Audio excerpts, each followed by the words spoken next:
दोनों तरफ सुंदर दृश्य।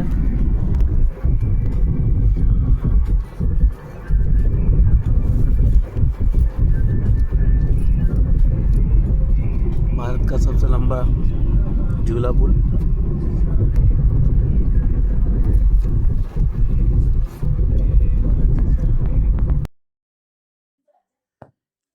यह स्थान तलबला सेम के नाम से प्रसिद्ध है। माना जाता है कि यहाँ भगवान श्री कृष्ण ने हेमा नामक राक्षसी का वध किया था। जहाँ पर उसका पेट गिरा था वो तलबला के नाम से जाना जाता है। अब पहले पूरा ही हरे घास का मैदान था। वर्तमान में काफ़ी कंस्ट्रक्शन होने के कारण यहाँ उस तरह का ये मैदान नहीं रहा है। ये तलबला सेम है। राम फरमा रहे हैं राधे राधे राधे राधे। और ये चले हैं घोड़े में, क्योंकि उनकी पैदल हिम्मत नहीं, बुजुर्ग आदमी है तो ये घोड़े में जा रहे हैं। कोई बात नहीं। अभी कुछ सवार, कुछ हमारे साथ के लोग घोड़े मारे हैं। जय सेम नागराजा। और ये घोड़े की सवारी करते हुए पूज्य पिताजी। यह मुख्यमंत्री महिलाएं मशक्कत करती, मेहनत करती, इसलिए आज भी गांव आबाद है।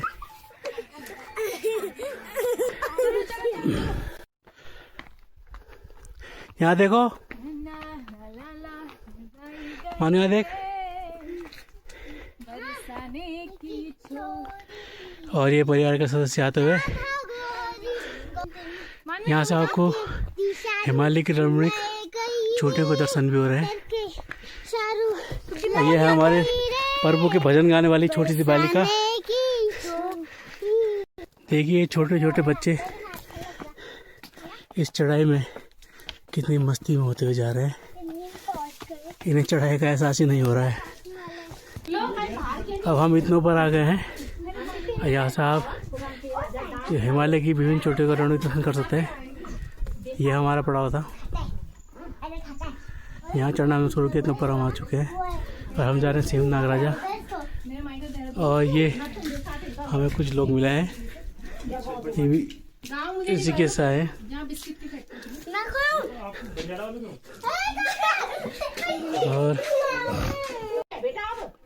और ये हम पहुंच चुके हैं अब सेम नागराजा मंदिर। ये देखो ये बच्चे कितनी चढ़ाई चढ़ के आए हैं। देखो बच्चों, आए करो, बोलो राधे राधे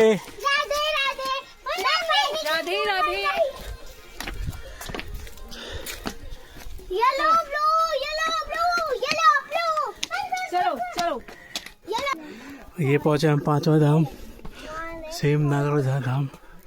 ये है पांचवा धाम। ये देखो, ये गया हमारे सामने, ये सेम नागराजा धाम पांचवा धाम है। मान्यता है कि भगवान श्री कृष्ण यहाँ नागराजा के रूप में विराजमान है।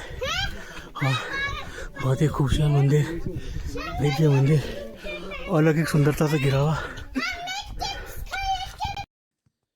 मंदिर गृह में नागराजा की स्वयंभू शिला है। माना जाता है ये स्वयंभू शिला में स्वयं भगवान श्री कृष्ण विराजमान है, जो सेम नागराजा के रूप में पूजे जाते हैं। बहुत ही खूबसूरत मंदिर है। इस भव्य मंदिर का निर्माण यह है सेम नागराजा का गेट है। बहुत ही सुंदर जगह। ये हमारी फैमिली के कुछ मेंबर पहले ही पहुंच चुके थे। कुछ घोड़े में आए, कुछ पैदल आए। ये है इतना बड़ा घंटा, ये देखिए आप, सुनिए इसकी करतल ध्वनि।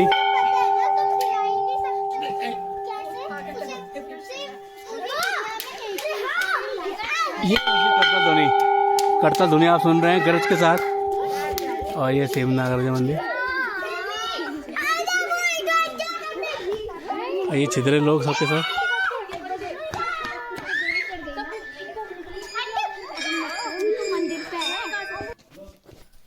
ये पहुंच गए हम सेम नागराजा मंदिर।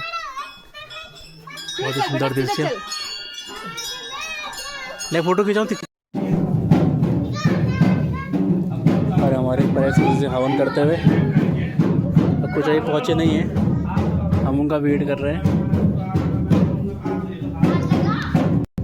और ये परिवार के अन्य सदस्य भी पहुंच गए। मन क्या हमारा, अचानक कल हमने प्रोग्राम बनाया है कि सेमुखी में चलते हैं, सारा परिवार तैयार हो गया है। यहाँ से आप देख सकते हैं रणमुड़ी चोटियाँ हिमालय की, बहुत खूबसूरत चोटियाँ। देखिए क्या सुंदर दृश्य आपको दिख रहे हैं यहाँ से।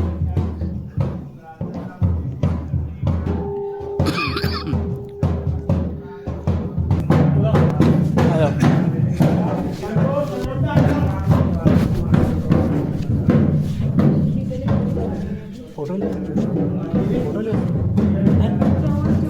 लेते थे यार, मैंने आप नहीं लेते, कैमरे लेते। बैग में तो नहीं गई? बैग में यार।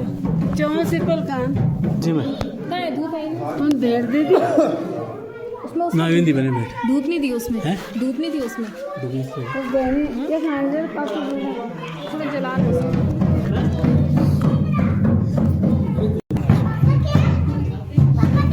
हाँ बोलो। सूक्ष्म बताना। वो है हाँ, ये पांचवा धाम नाम से प्रसिद्ध नाग तीर्थ सेमुखी रमोली के अंतर्गत आता है, प्रतापनगर क्षेत्र में आता है। यहाँ पे जो नाग नागिन का जोड़ा चढ़ाते हैं उनके काल सर्पयोग जो होता है वो शांत हो जाता है। और गंगू रमोला जी ने 5000 साल पहले इस मंदिर की स्थापना की थी और भगवान श्री कृष्ण स्वयं इस क्षेत्र में आए थे, जो गंगू रमोला के द्वारा जिनकी गंगू रमोला जी को जिनके दर्शन हुए और उन्होंने यहाँ पे मंदिर बनवाया था। कि भगवान श्री कृष्ण या सिंह राजा नागराजा ग्रुप में विराजमान है। हाँ, जब भगवान जी ने काल्या नाग का घमंड चूर चूर कर दिया था, तो उसके बाद काल्या नाग ने जो पाप किए थे उनके पाप को वो करने के लिए दोष मुक्त करने वो यहाँ पर दोष मुक्त करने के लिए यहाँ पे तपस्या करने आए थे। रमणीक द्वीप में, केदारखंड के रमणीक द्वीप में आए थे। तो भगवान उनको दर्शन देने के लिए उनकी तपस्या प्रसन्न होकर यहाँ आए थे और तब से नागराजा के रूप में इनको पूजा जाता है, क्योंकि काल्या नाग जो था उनके नाम उनका है, लेकिन पूजा श्री कृष्ण भगवान की होती है। ठीक है। यह है सेव राम राजा गाँव प्रसिद्ध मंदिर।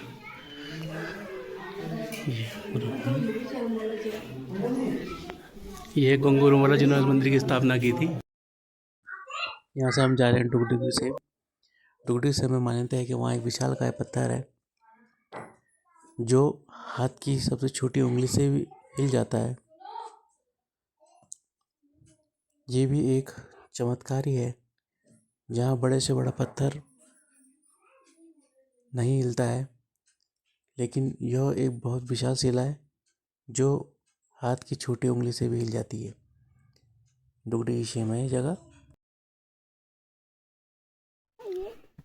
अब देख लीजिए, एक सब छोटी उंगली से, छोटी उंगली से भी अगर मैं इसको हिलाऊंगा तो ये देखिए, ये मूव कर रहा है। देखिए ये हिल रहा है, ये देखिए किसी भी उंगली से आप इसे हिलाएंगे ये आराम से हिल रहा है। देखिए ये देखिए, एक 360 व्यू लीजिए कैमरामैन जरा, पूरा देखिए पत्थर शिला देखिए आप, ये कितनी बड़ी है और आप इसको सिर्फ एक उंगली से हिला पा रहे हैं। एक 360 व्यू दीजिए जरा इसका कैमरामैन।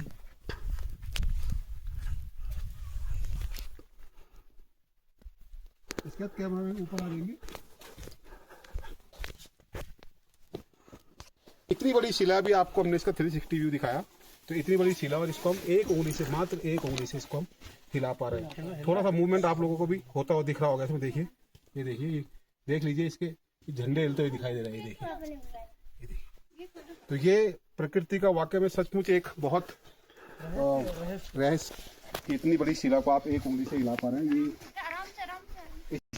जोर लगाता तो मिल रहा है। तो जो डिवाइन पावर, जो सुपर पावर कहा जाता है, जो नेचुरल पावर कहा जाता है, वो नहीं लेगा। आपको दिखाई दे रही है। ये हिल रही है हर तरीके। कहने का मतलब ये है कि पूरा जोर लगा के भी ये हिलता है और एक उंगली से भी हिल जाता है। तो इतनी बड़ी शिला एक उंगली से हिलना अपने आप में बहुत बड़ा चमत्कार है। पापा सिर्फ इसी उंगली से करना है? नहीं, किसी पूरे आसन सारे पूरे ऐसे बंदे रहे हिल रहा है। उसे हाथ से?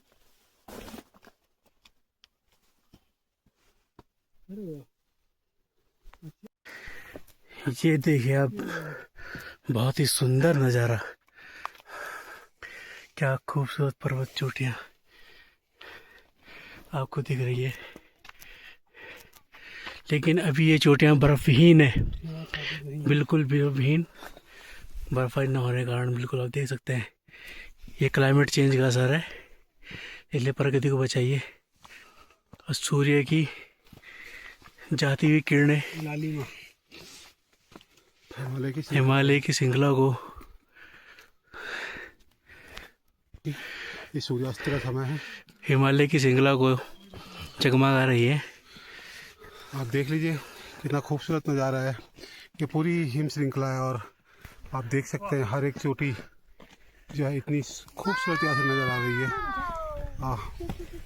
अभी और वो एक एक करके सारी चोटियों के आपको नाम गिनाएंगे। नाम इधर से ले, लोगों को पता है। बाई तरफ से शुरू करिएगा वैसे। श्रीकंठ, भागीरथी 1 2 3। एक मिनट रुको, अब उसके नीचे जो प्लेन वाला ये वाली कौन सी है? श्रीकंठ, भागीरथी 1 2 3। ये भागीरथी 1 2 3 आ गई।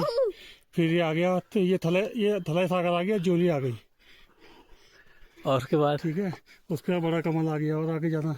ये बड़ा कमल, अच्छा बड़ा कमल जो दिख रहा है, कमल शेप, ठीक है। हाँ, ये बड़ा कमल है। फिर आ गया भरत कुंटे, केदारनाथ डोम थोड़ा सा दिख रहा है, केदार डोम, अच्छा। ठीक है।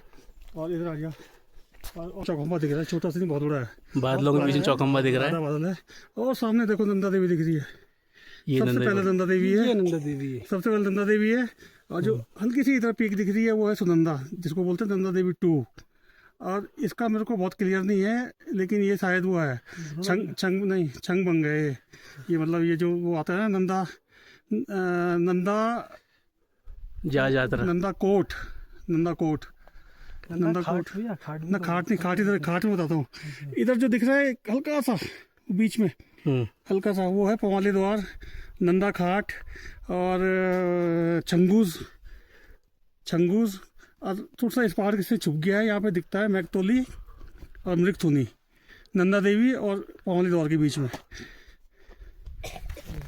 इधर वहाँ तक वो दिख नहीं रहा है यहाँ से, वो दिखेगा आगे से ये बंदरपूछ, उसके बाद फिर हिमाचल रेंज आई थी। मतलब ये लगाओ कि ये यमुनोत्री का उद्गम है। और ये जो दिख रहा है भागीरथी, ये इसके पीछे वो है, इसके जस्ट पीछे गंगोत्री 1 2 3 है। ओ सॉरी, ये मैं भागीरथी बोल रहा है, भागीरथी 1 2 3 नहीं है, गंगोत्री 1 2 3 है ये वाला जो मैंने भागीरथी बोलता। इसके पीछे उसका उद्गम है, इसके नीचे भाई पीछे किसका होगा, धाम भी इसके पीछे की तरफ होगा ना। इधर पीछे कुछ नहीं है। अभी अपनी वीडियो खुद ही नहीं आया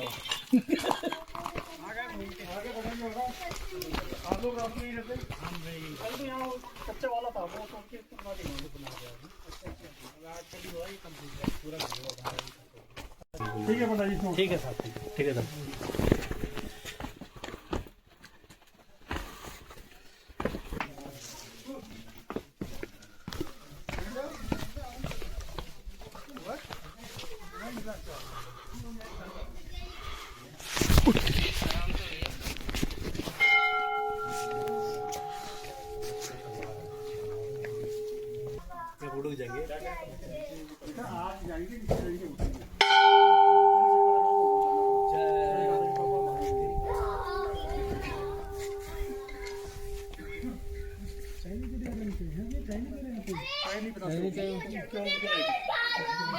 यहाँ से ऊपर एक और जगह है, माना जाता है वहाँ भगवान श्री कृष्ण की पदचिन्ह अभी विराजमान है, परंतु हम वहाँ नहीं जा पाए, काफ़ी शाम हो गई थी। वहाँ जाने में हमें 1 घंटा समय लग जाता, रात हो जाती। अगली बार जब हम आएंगे वहाँ जरूर जाएंगे और भगवान श्री कृष्ण के पदचिन्ह के दर्शन करेंगे। रोटी दाल